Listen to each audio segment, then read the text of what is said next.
Yeah, and that's where Infamous, all the tricks are up. They're not going for any of the big switches. This is going to be a carry Monkey King now, but uh, really, I think Hokori are very happy with their lineup as well. A lot of times we speak about the Kunkka in return to the Mars as just having the boat to throw into the Coliseum. You make it so maybe the Mars can't stick around to fall up and finish off the kill that he starts. And now with Beastmaster picked up, we have two very, very strong lineups here. Really feel like we've got kind of an all-star hero pickup because really everybody has kind of what they want at this point of the game. Yeah, and I think this is something that we saw some of those teams in the lower half of the standings get a little too caught up in. We've seen the reactionary drafts or an overemphasis on trying to counter draft opposing teams that sort of puts you in maybe a compromised position. So far in this draft, both teams are just drafting to their own strengths, and you can see the results. It doesn't really appear to be one lineup that is, as of yet, significantly stronger than the other.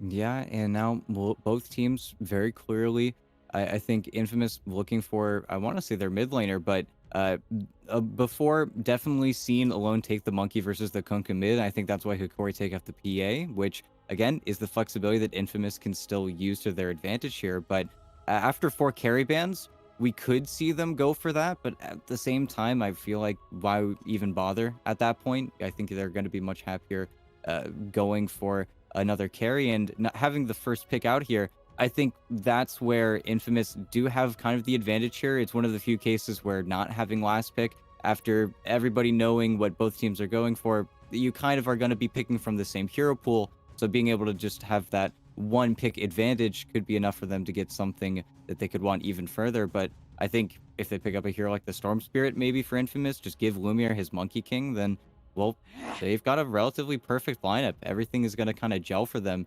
Meanwhile, Hikori, Wraith King's still in the pool, CK's still in the pool. We could easily see them slot into any of those. Really, they don't have a problem in that regard. They just need something to round out another kill 5-man lineup. I mean, really, I have no issue with both sides. Yeah, as we said before, they're both just drafting to their own strengths and looking pretty good so far as we see the Gyrocopter and TA going to be the final bans from each side. So, well, we'll see what it is Infamous have planned. Or Corey, we're fairly certain that that Monkey King is going mid into Alone's hands. If that isn't going to be the case, though, you got to wonder what they would actually try to run Alone on in the middle lane, because a lot of those options have been taken away. There are still some spirits in the pool if that's the direction that you want to look in, but you do have to bear in mind that you are almost assuredly laning against that Kunkka, so the Monkey King kind of feels like the best choice at the moment. But then, talked about what you would put Alone on, now what's left for Lumiere? You were mentioning the Wraith King is still in the pool. Other than that, we've seen, yeah, the Chaos Knight pretty frequently. They could always go for some sort of illusion-based hero. There I have mean, been no bans against it. if they wanted to, they could just put the Naga up, counterpick the Beastmaster again in lane. I think the Troll as well, but it feels a little bit more risky, but Okay. okay. Just the simple pick, get the Yeah. Medusa. But we've seen time and time again this Medusa get picked up versus especially the Kunkka, and it is a struggle. If you don't have enough to really keep that hero under control specifically, the constant torrents, the constant X's, just keeping him pulled out of the fight as long as possible, it's a big struggle, and it's something that I think Lumiere is going to need to be very cautious of. This does mean that this is now going to be, I think, a Monkey King mid, which Alone, now it's all up to him. The pressure is going to be on whether or not he can make his rotations coming out the lane. It's still just as good as safe lane Monkey King. Of course, you have more levels than you do have farm priority. So Monkey King, it's a little bit more rough, I think, in the mid lane to make it look good, but it's still going to have an effect. But I also think that's where Hikori, now the Medusa's on the board. You have very slow damage right now. It's something that Kunkka is not the best at. You really just have really great magic damage early on, and then you peter off pretty hard into the mid game. And that's where I think, unfortunately, they would have loved a hero like the PA or the Morph, but that's where the bans are almost kind of biting them in the back here. And Lina, Okay, so they're going to switch safe line things up Kunkka? again. Yeah. We have seen Yeah, this Yuma Kunkka. before. I mean, he did pretty damn well with it on the Kunkka for Yuma, so they feel confident in it again. And now you get analog on a mid Lina who, I mean, core Lina can just absolutely sort of scale to incredible heights. So You do have maybe some issues with survivability every time you run that Lena. She's not a very mobile hero either until later in the game, but you offset that pretty heavily with that damage output, and now you have Lena in the middle lane against the Monkey King instead of a Kunkka. Yeah, and I guess, well, there you go. When you have the first phase Kunkka, you can always look for the counter pick, and that's where Hokori definitely tried to spin it, because Infamous, unfortunately, don't have a way to change their lanes up. They kind of have to sit with what they've got here, and maybe all-inning on the Medusa. Now the focus is going to be on Lumiere and whether or not he's going to get enough farm. And hey, if Oscar can get analog in that Coliseum, Lena is always killable. That's the biggest downside of the hero. That's why the build is Boots of Travel BKB and was Boots of Travel BKB and is still Boots of Travel BKB because, hey, you are just so vulnerable versus these spells. It's so easy for you to get taken down early, and you're trying to play the range advantage here, but if you get kind of trampled over by the Infamous lineup, then you can surely die. Yeah, that's going to be the thing we've seen from, well, I mean, multiple teams at this point, right? It seems like a lot of these games are one-sided, I guess is the phrase that I want to use for lack of a better phrase, right? One team can just sort of get run over, and for the most part that has happened. That's part of the reason why we have 6 teams with at least 8 wins and 4 or 5 that are sort of bordering on 10 now. So it hasn't always been crazy competitive, and that's something you need to be aware of here. Regardless of how strong you are as a team, you can still kind of get rolled in the early days of this new patch. Yeah, and that's also where I think early on, aside from the Mars, Hokori can definitely play up on their opponents. They do separate the Mirana from the Kunkka a little bit harder here, so you're not going to see that combo come out nearly as much. If Theliacor ever wants to sync up with Yuma, he's going to have to TP to the bot lane, and then maybe they can score a kill on the Snapfire or the Mars, but it's a little bit trickier to pull off as opposed to having that Kunkka over in the mid lane. But pre-level 6, I feel like Hokori are definitely going to be trying to run at their opponents maybe a little bit more than Infamous are, but that's where, as typical with heroes like the Snapfire, as soon as you get level 6, everything changes. You get your free play, you have so much more damage, and I think if Infamous can kind of bide their time and wait till that moment, that's where we could see a very easy shift. It's also looking over at Yuma. He gets very active with this Kunkka. He really sits in his lane until he gets his Boots of Travel and his armlet. But then he's absolutely everywhere, and I think it's going to be up to Hokori to shut out Lumiere from his jungle. And alone, a little bit early, but Gardic, yeah. Boundless, and yeah, Gardic's the one out of position pretty significantly there. No one really in a position to bail him out, so... Well, Infamous get first blood. It's a long rotation at the end of the day, but it works out for them, and they'll get a nice little boost to start off this lane. Is gonna look to the top lane initially, but I'm not really sure we're gonna be here long, because this Medusa lane is gonna be, at least by design for Infamous, as boring as possible. They're not really gonna look to put much pressure on their opponents, and if Affliction is able to sort of run interference, then Vitaly and Theolacor may not be able to really pressure up Medusa any either. No, it's really just going to be trying to get as many hits of the Aphotic Shield onto the Boris, just take those out as early as possible, which he's doing a really good job, and then the Snake comes through, and then you don't have Boris, so at the very least, Vitaly's creep wave is pushing in, but that's where Theliacor, he can't even arrow heroes in this lane because of the counter pick in the Abaddon, so we're obviously just going to see him try and secure the ranged creeps, and fortunately enough for him, large camp was not blocked off, so he does have that available to him if he wants to just go for some more farming style instead. And hey, you got a Kunk on the other side of the map. If he does need to just stack, well, someone's going to be able to farm it pretty soon. And speaking of that Kunkka, Yuma trying to go to work with Gardic here pretty early on. They did get some nice damage onto Oscar that forces out an early salve, so this is what happens. We've seen the Kunkka shifted into that position 1 role a couple of times, and all of a sudden, your Mars has something more to be concerned with. That Tidebringer able to hit you from range makes him maybe a little bit less durable. We have seen some Marses try to counter that with earlier points in the Bulwark, but Oscar's not going that route just yet. Meanwhile, Gardic, well, it's an Ogre. He is insanely tanky, and as you mentioned in the draft when we saw the hero picked up, this Ogre does more damage than I think people are always sort of anticipating. Yeah, and it's the reason why we see a lot of teams ban it out. It's just the simple fact that Disruptor isn't capable of doing this, and well, look, he's just playing your creep wave. I think Oscar Actually should gonna just go get down here. this. One more hit. Yep. Gardic gets it, and he doesn't have mana for another stun. If he did, maybe they could keep going on the Slade, and they are going to hit him up a little bit, and if Yuma could free fire a Torrent... No. Oh, hold on. He's going to give it a go, and he actually did connect. He Oh baits wow. Sladen back in. Now it's a... Yeah, it's a matter of damage, and that's still a level 1 Tidebringer, so it doesn't come back up quite quickly enough. Yeah, and this is also where, as the meta's kind of shifted, it's just the tanky heroes. As you can get more tank in your lineup, it just feels like limited damage heroes like the Mars, unless you have that anti-armor, and you do have the negative armor in Sladen eventually, but laning stage don't really have an answer. Yeah, it's a little interesting, right? We were talking this duo up. We've seen so much from them in terms of aggressive potential, but it's not coming into play just yet. And honestly, up against the Kunkka, yeah, you do have to wonder. If you go in, you get a spear, you get a cookie sort of combo play, is that enough to secure a kill? Although Gardic does have to be a little bit careful here. Sladen is trying to hold that cookie for as long as he can. But I like this play, honestly. Yuma and Gardic are just being aggressive against the lane where they were supposed to, at least in theory, be on the defensive dealing with this duo. Man, Oh, nice too, man. Torrent's gonna really bring a stop to that, and Gardic just walks away. yep, and really, even though they're just good trades for Hokori, you're still getting levels on Oscar. It's unfortunate that Sladen has to be attached to him here because we'd really like the snap to rotate out and then have the Mars take the lane somewhere else. But yeah, I'm watching this chase top. Looks Yeah, like Hokor's given a what for with the boar.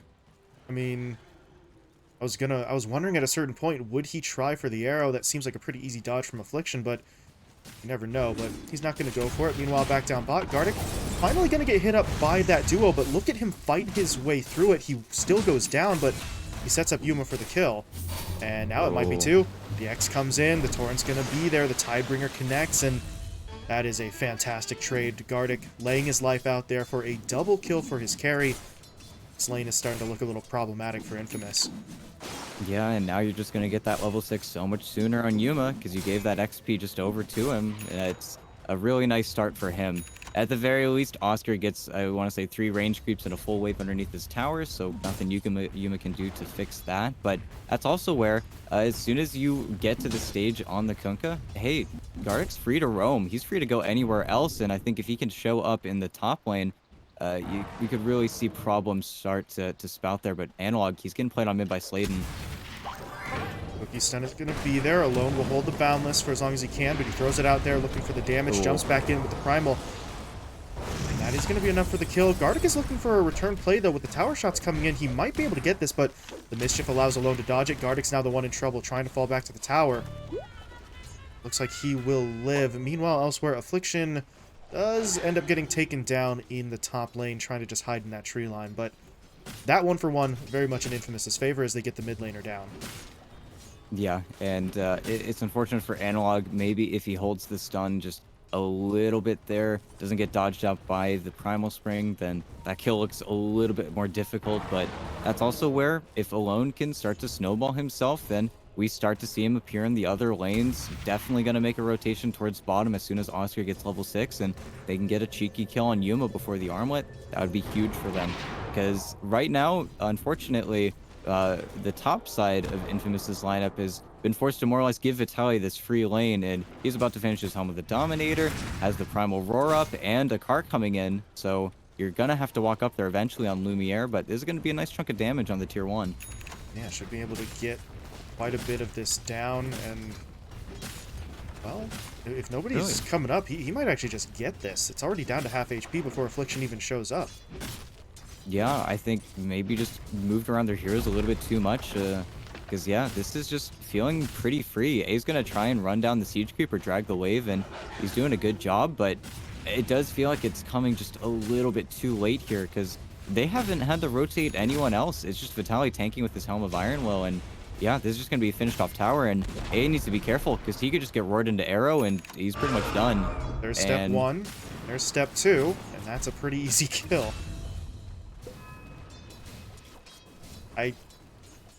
I don't know. That seems like maybe a slight misplay from the Infamous side. If Affliction's the only one who's coming, he's got to come earlier because the tower really didn't provide him any protection there. So if you're Hokori, you get the kill and the tower, and well, down in the bottom lane, you see Yuma. He is playing maybe a little bit more defensively, knowing that everybody's rotated away, but just uncharacteristic, I think, for Infamous to sort of just give that one up without a fight. Yeah, and that's also where, because the Beastmaster can rightfully take over this topside jungle here, Lumiere rotates mid. That feels natural, but that forces Alone out of his own lane. And with 3 points in Jingu, sure, that's great for the lane and good for his damage, but he doesn't have that same backup plan with the Tree Dance Max we sometimes see that Monkey Kings have to go for after the laning stage breaks down, and it's exactly what's happened here. The laning stage is completely broken down, and without finding a play bottom, yeah, I don't know if they get this, but There's arrow. the arrow. And that makes all the difference. Without the arrow, I don't think they have that. Oh, Alone? I'm not sure if you really do want to be here. He doesn't have any backup at the moment. Affliction is now coming in, but that may not be enough. He's going to use the Boundless just to make sure he can fall back. Corey, this is exactly what we were sort of worried for their opponents, right? Hokori do this so often. All they need to do is kind of win one lane, and all of a sudden that knock-on effect, they start maneuvering across the map, and Infamous are now very much on the defensive. Yeah, and this is where, okay, Sladen, he's level 6. They need to make a play with Arena and the Cookies. They need to get something going. They love it on Yuma, and they're going to get the Arena. The arrow, I think the arrow actually might have connected, but it's not really going to matter. With the Mortimer Kisses and the Arena Trap, yeah, they still get the kill. Even get a little bit of extra damage onto Gardic there on the back end, but they can't track down that second kill, but they probably got one of the more valuable targets that they could have picked up there. It's still 4 heroes into the bottom lane, but you needed to do something, right? As you said, you have level 6 on those 2 core heroes, or 2 important heroes, rather. They were able to make a move with it. The problem is, looking elsewhere on the map, Vitali still... I don't think he realizes that there's other people in this game right now, ET. He's kind of just playing PvE. No, he's just farming on his own, being second highest now within the entire game, and this is where I was about to bring up Hokori. They need to bring the fight elsewhere. If they have the collapse on this mid tower, as soon as Lumiere is forced to play in the top lane, well, now they're going to hit mid, and without your ultimates, you have to wonder if this is the immediate cost of getting those rebuttal kills bottom, because they don't really have anything here except to throw their bodies at the tower, and they don't even get that much. Lumiere has kind of shifted his way over, scouted out by the Hawk, so they know he's here. I don't think that they could really just bum rush the Dusa. That's a little too bold at this point, but even through sort of inadvertent movements here, this is not direct pressure onto the Medusa, but you're forcing Lumiere to move, and that is slowing down the farming rate a little bit. Your Dusa is still the highest net worth hero in the game, but the gap is smaller than it probably should be for Lumiere to feel comfortable. Yeah, that, and it's more so as the Medusa increases, you just see the Monkey King still really get the scraps left as the core is just... I've kind of moved past him, and until Alone gets that first item, not really the biggest threat in the Monkey King. His skill build also isn't feeling too nice right now. Again, not able to get that many points in the Tree Dance at this point. He's going to have to all in on this Boundless Strike damage, and once he gets Echo Saber, it's going to feel a little bit better for him. But until then, they have to be so careful, because if there's a Hawk scouting them out, if there's an Ogre just catching them off guard, there's always that threat of just immediately getting hit up with the magic damage coming in from Yuma, and I think that's his Boots of Travel coming out while they roar top, but Glyph is going to dissuade this. They need to run. Well, yeah, the Glyph comes out. Oscar did TP in as well, so they need to be careful of that arena play, and going to back themselves out. Meanwhile, Theolacor chased for a moment in that east side jungle. I think he might have scouted out this stack, but as of right now, Hokori can't really do anything about it, and Lumiere is just going to start taking it as quickly as he can. Yeah, and okay, this is not too bad. There hasn't been a lot of pressure or a lot of time. I think that's where Theolacor tries to establish some warding, but is immediately blocked up by A. Also, giving some levels over to A. Nice guy Lumiere here. And that's where everything getting pumped into the Medusa, you're going to start to feel that effect, especially when it comes to pushing down these tier 2 towers. Fortunately enough for Hokori, they have gotten a lot of those early objectives more or less for free, so it's not really going to be the biggest concern. But that's also where how they get on these tier 2s is a completely different matter. With Infamous having their abilities come back up, there's going to be that threat, and I don't think they're really going to want to throw themselves at their opponents right now.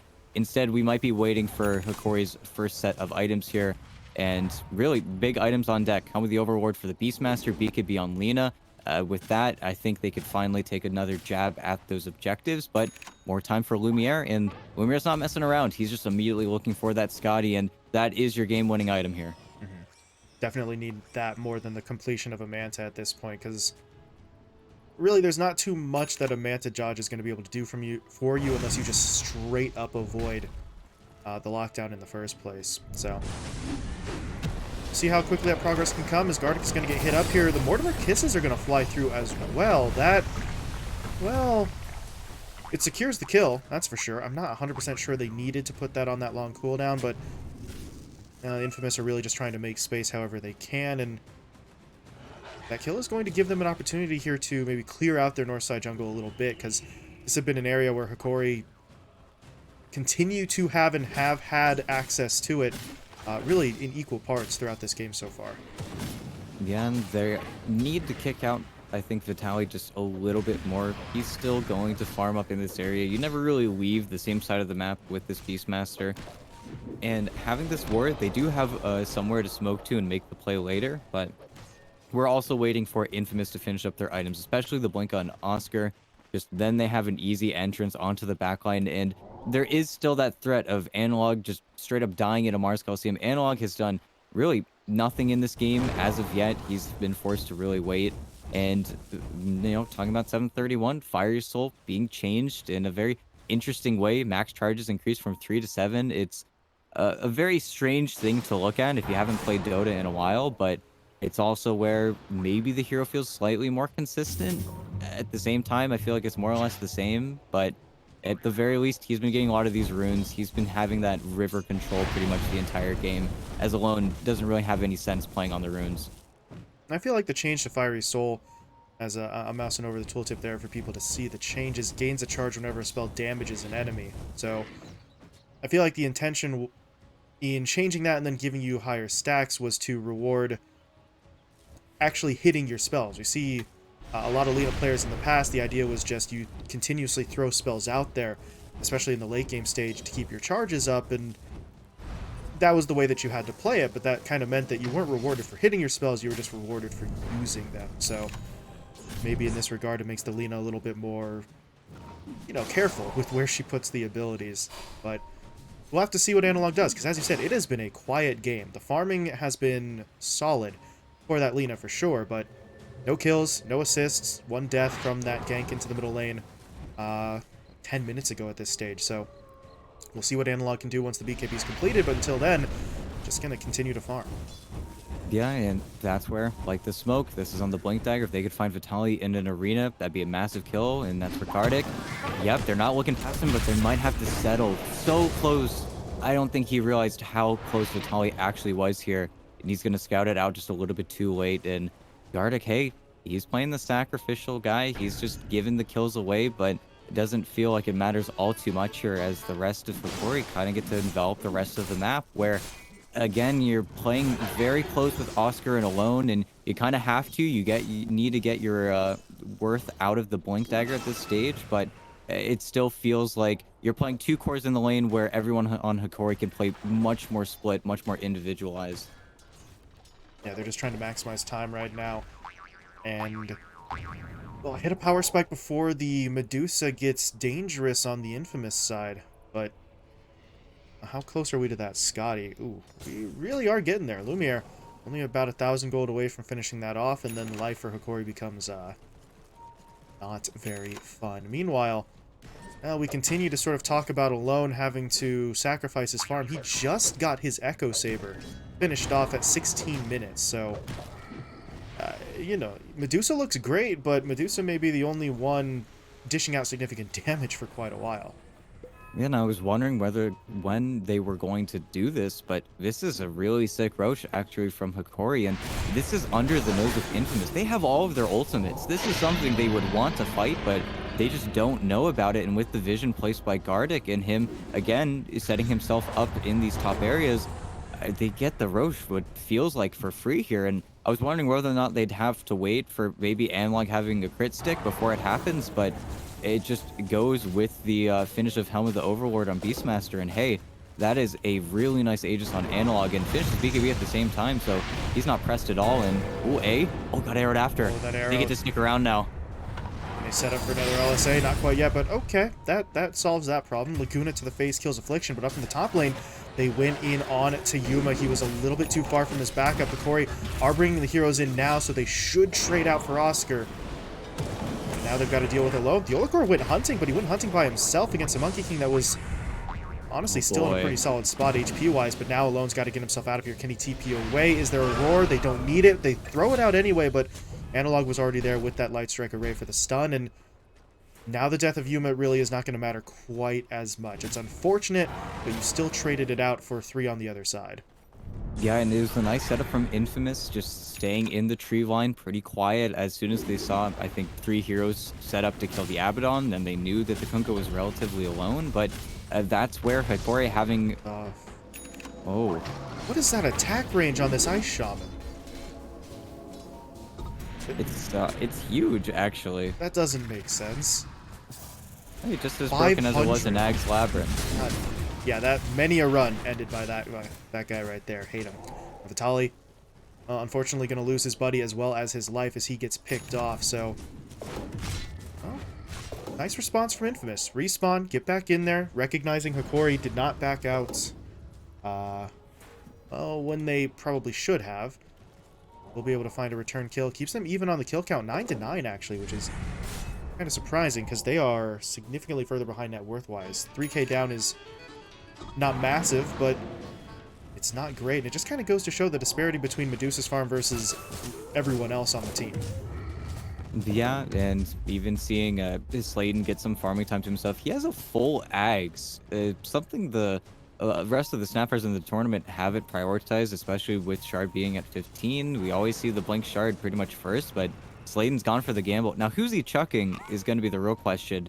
You just send A in, I guess, or maybe the Medusa. There could be some crazy plays up ahead, but I think that's also where Lumiere not skipping a beat. He is terrifyingly farmed, and that's where I was going to mention on Hokori, they have a true dual core setup. They do have the backup in Analog as a physical damage core. If worse comes to worse, you do lose Yuma in the fights. But that's also where Yuma, you don't have that halberd, you don't have that AC. He has taken a big step back when it comes to farming in the jungle because of that dual core setup, and we're not seeing the same level of control that I think he's been able to show in a lot of his other games. And, well, he's going to be forced to run and probably just dead here, unless he gets gobbled. Does he eat him? Try for the cookie play instead, and that's going to be enough. Okay. You preserve the gobble up for a little while. I mean, it's a 40-second cooldown. I don't think you needed to preserve it, but just in case you want to try and turn this around, maybe Hokori go a little bit too far forward after narrowly missing that kill.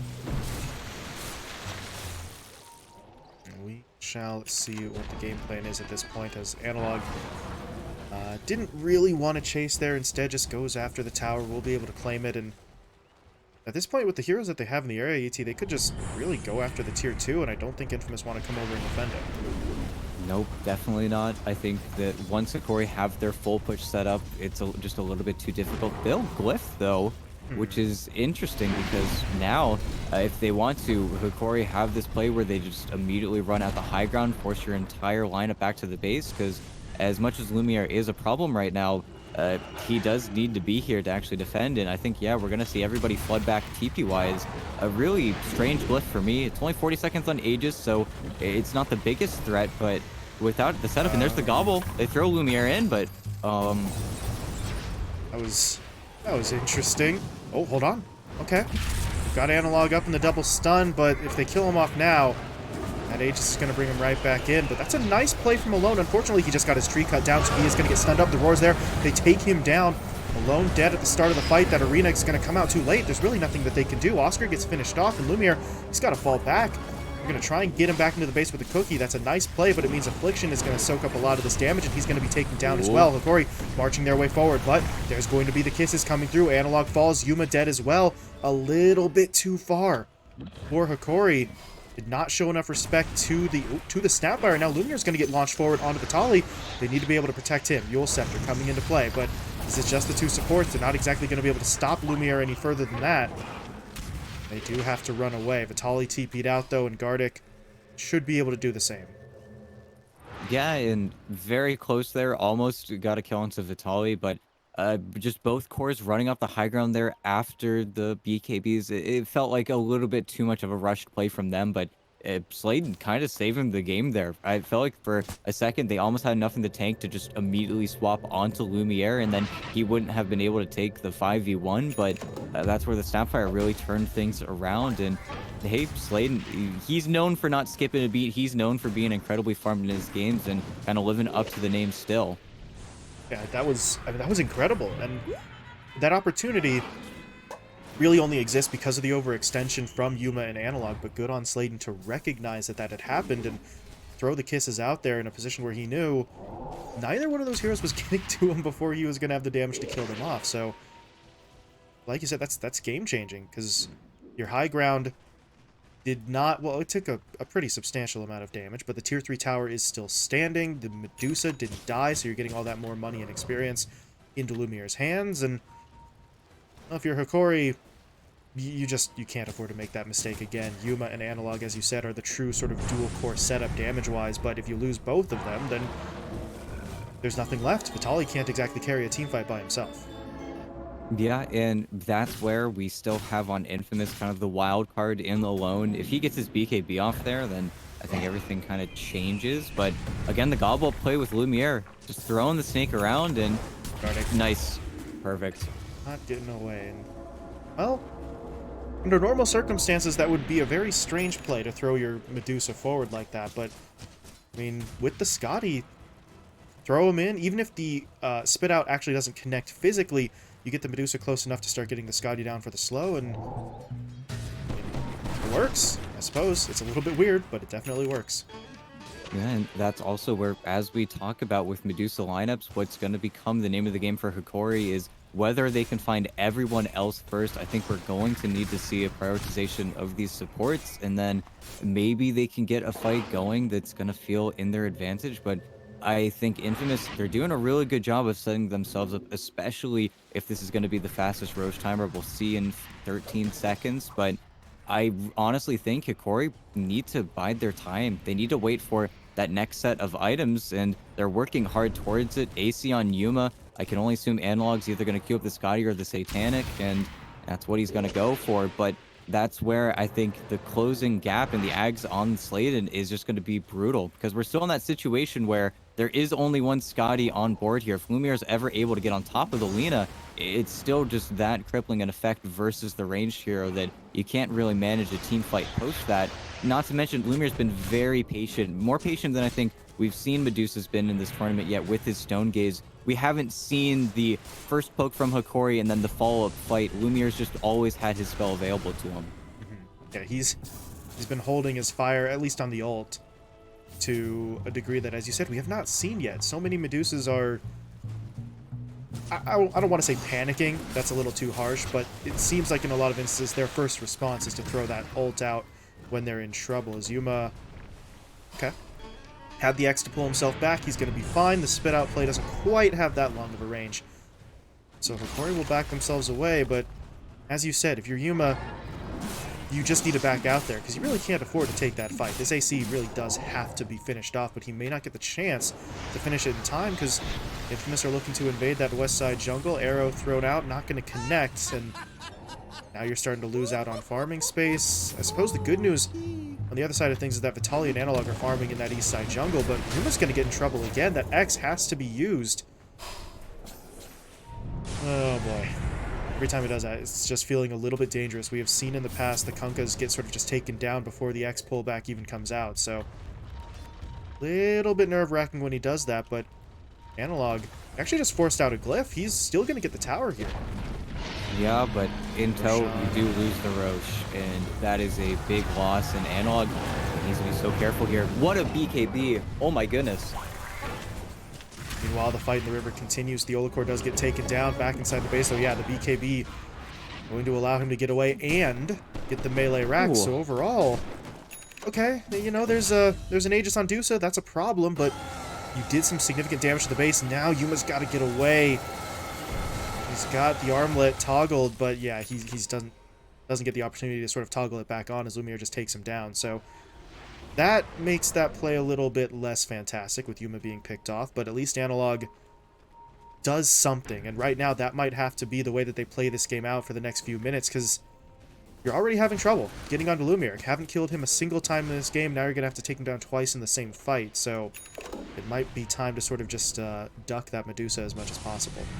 No, the issues are rising, and if Lumiere actually goes for this item build, gets the Swift Blink, then, well, hey, there's your gap close on the Lina, and then suddenly your range advantage isn't really going to count for anything. And I like this smoke. This is really smart, and they got alone. Okay. Okay, that's nice. Jeez, that's a lot of stun. Roar, Tree Cut, LSA, Arrow. Alone, just take your hands off the keyboard there. And now they cancel the Oh, TP. Okay. Now again, you're going to have to take this Medusa down twice, but the backup is not really here right now. But at the same time, Hokori, they realize, yeah, all of Infamous have to be rushing to this top lane. Not sure if that's a fight we want to take, and they won't take it, but they did force out a buyback. Alone had to use it, so economic damage done there.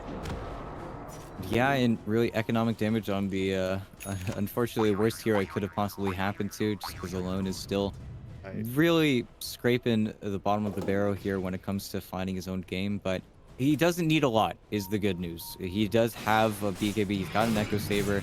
Scotty isn't really too pressed as Lumiere kind of is doing everything he needs for his team right now. And look at this fight. The Lumiere, they can't take a fight with the Medusa straight on right now, though. They need to find the picks beforehand. They were probably not going to see an engagement begin unless they find that, again, easy pick underneath their wards. And I like that Hokori, they're not slinking back into their base. They're definitely still feeling like they can play around on the map, but we really are waiting for those next items coming through here. I think Yuma just finished up his AC, but we're also not playing without any buybacks right now on Hokori's side. They kind of have it just because they are sitting on that much gold waiting for their big components, but really, this game could end really quickly if we do see them go for those preemptive buys, and then well, suddenly the Medusa is not leaving your high ground anytime soon, and Lumiere is still accelerating so fast. He's only about, I think, 1,000 gold away from his Eagle Song, and then, well, once he has that, Swift Blink is done, and then he's going to be looking for everyone on the back line. Yeah, he's just going to be able to completely bypass any tankiness and just go straight for the kills. So, well, right now they're trying to put together a bit of a push. They are going to have to, yeah, they're going to have to fall back because their base is under attack again. Hokori, I love the fact that they're doing this, ET. They're the team that sort of lost their momentum in oh my goodness, recent times.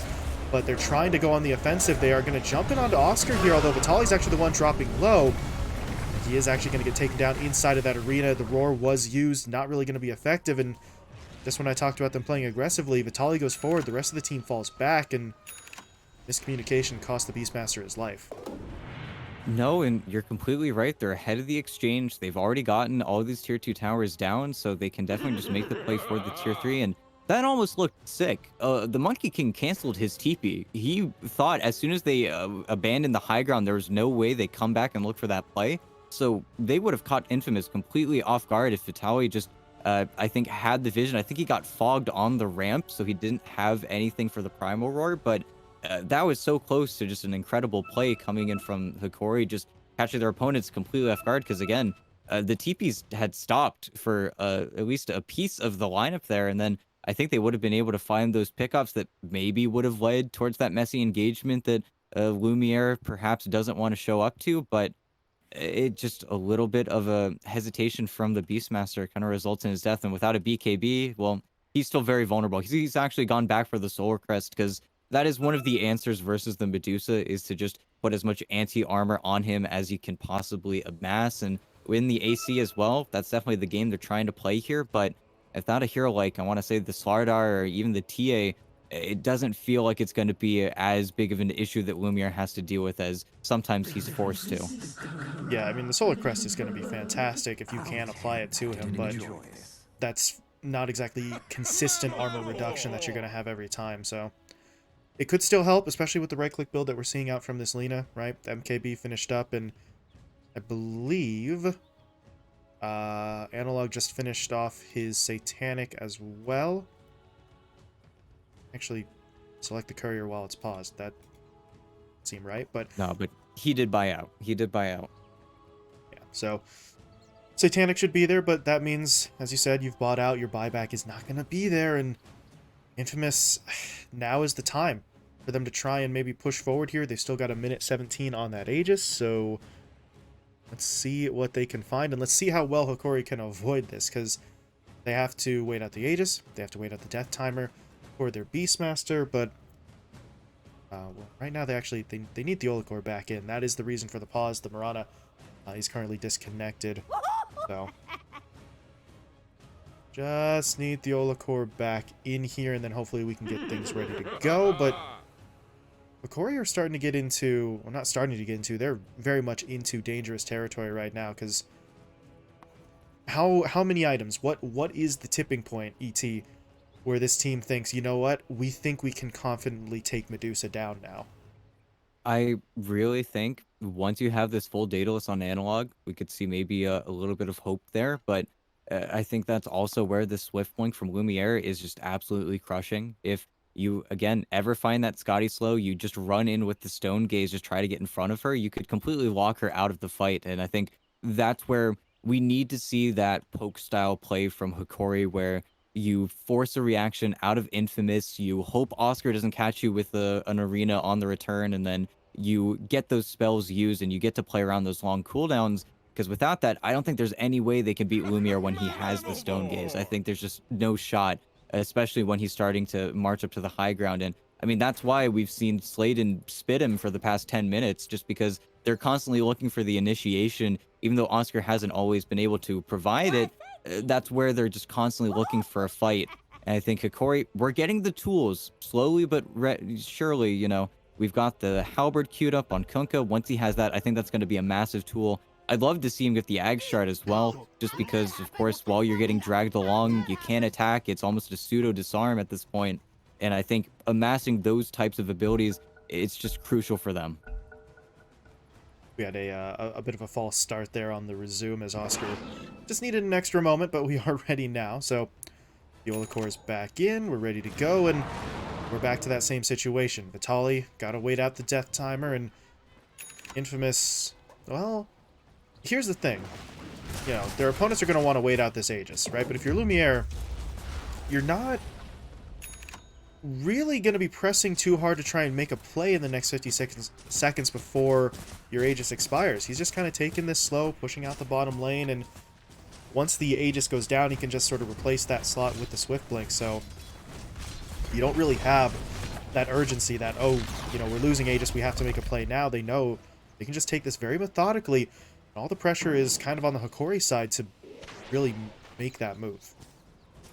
Yep, and at least with the Aegis off the table now, you could have that reaction where with Hikori forcing you around the map as much as they are, if you find the Medusa alone, hey, there's your team fight. Or if you catch any other of the components of Infamous's lineup, then, well, everybody else is still playing very far behind Lumiere. Oscar just finished up his BKB, which is huge, but at the same time, no secondary item from Alone. It does still feel like the Lumiere show, and I do like that they are smoking up here. This is at Lumiere's strongest. Just at 25, just got split shot, uses modifiers with the tome, and has his Swift Blink. This is a very scary fight here, and I think even Yuma wouldn't be able to stand up towards this initiation here. They are waiting, and he's the one that they're going to hit up. The Boundless Strike into the Spear, and Yuma, he's dead. As you said, he just can't survive that. Analog, well, he TP'd in, but without his teammate, this really isn't a fight that they can afford to take. They have to fall back. Yuma, he has a buyback, but at this point, maybe they just sort of let the tier 2 and maybe even the tier 3 mid go to try and preserve that buyback for as long as they can. Yeah, and they did lift their creep wave there. They want to continue the pressure here. Hokori is trying to be obnoxious. He actually has a haste rune, so Alone might not be able to track him down, but ooh, this might be a bait. It's a nice kill, and oh yeah, you got to be careful. Oh, fast reaction from Alone though. Able to just jump out in the nick of time. So now, Analog, how long do you want to stay up here? Because they know he's in the area. He's just going to pop the BKB and TP home.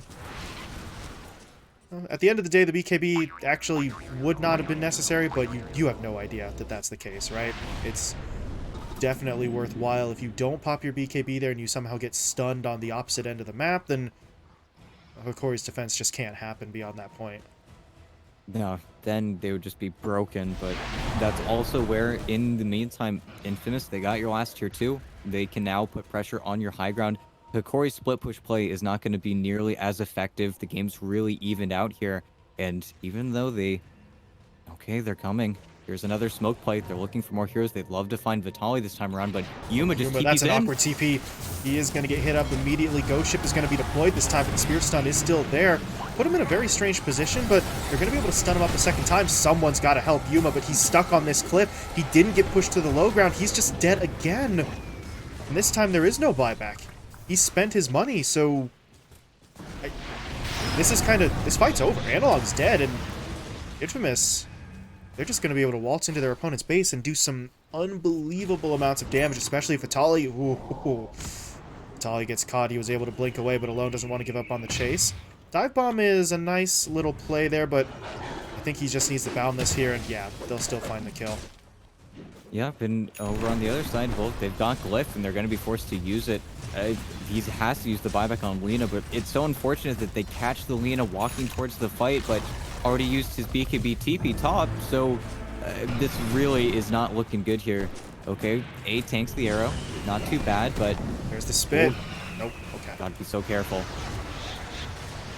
Full Scepter onto Alone. The problem is, yeah, he had already used the arrow previously, so that would have been a nice initiation combo, perhaps, but initiating for what? Analog and Yuma are still dead. The entire middle lane of Rax will be taken, and Infamous are going to roll the dice here on a second lane. They know that those death timers are still up there, and the Lina doesn't want to buy back, so they're going to go in for it, and they just do this so quickly. There's an arrow flying through, hitting nothing. Nice split from Infamous, and they're going to be able to claim the second lane and still just walk away.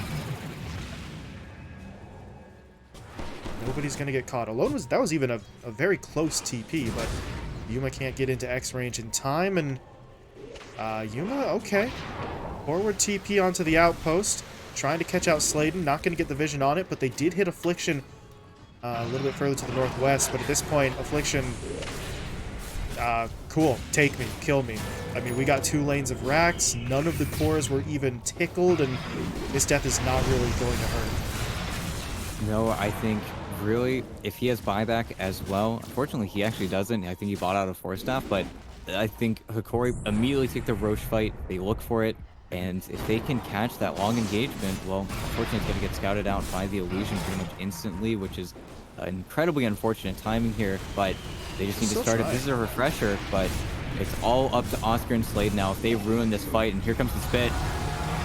Throw Alone in, he'll channel out the Wukong's command. The Roar doesn't get there in time to actually stop that channel, but Analog popping the BKB, trying to fight. The problem is Lumiere is into the fight now as well. They're going to get down the arena, and the Mortimer Kisses. It's just so much damage coming out. And Infamous, they will take the fight. They will take down Roshan. Well, actually, technically, Hokori did that, so it is an Aegis steal, but the end result is really still the same, regardless of who gets the credit for the Roche kill. It's going to be Hokori losing pretty much everybody, and now we go back and reassess the risk of that play, because 2 of their heroes had used their buybacks. And, well, Gardex maybe isn't quite as important, but now Vitaly can't get back in. Yuma still doesn't have the gold for his, and at this point, if you're Infamous, this really is the point where they just take complete control of the game, and actually not even going to go for the Megas. They're just going to start hitting on the tier 4s. Now those buybacks will come through, but there's still no Yuma, no Vitaly. Lockdown limited. It's really just the right-click potential of the Lina to try and save the day and buy some time. Yeah, but I honestly think this is going to be Megas, and with the Divine on Lumiere as well, there's really not much you can do at this point, and really, whether or not they can hold the tier 4s is going to be a different question, but I really think they're just not hitting their stride fast enough. They just have too many spells, too many disables, and I think until this point, Lumiere's just played just way too much of a clean Medusa game. It feels absolutely hopeless. They just haven't been able to stop him at all, and well, Analog doesn't get chained off the Boundless there, but it's the rest of the lineup. Spit up stuns too. Oscar blinks in for the arena, and that should just about do it. Alone is getting a little cheeky here, and I don't even think he's going to die. They're farming the fountain. The GG's been called, but they're still going to lose Analog and Yuma again.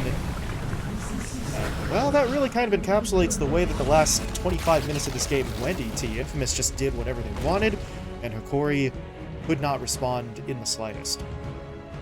Yeah, and of course, Hokori, they had some great things going for them early on, right? You had the incredible success of Yuma's lane. You had really Vitali having uncontested free farm top, but I think the problem lied in their lineup here, where you go for this Lena pick, and of course, the last time we've seen the Yuma Kunkka, it's when Analog was on the TA, a hard farmer.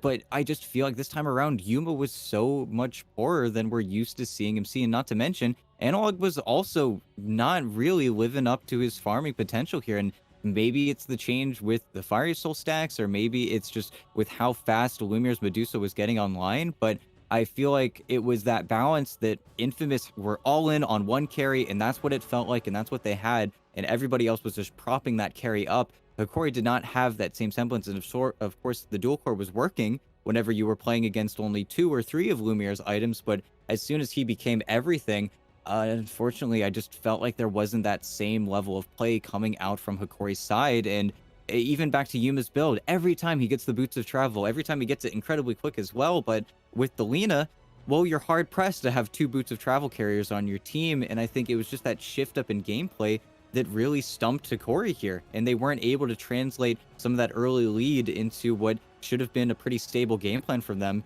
And we had our concerns of the Medusa versus the Kunkka, but with how fast Infamous were getting in and out of their fights, we never got that long 30, 40-second engagement where Hokori can take the battle.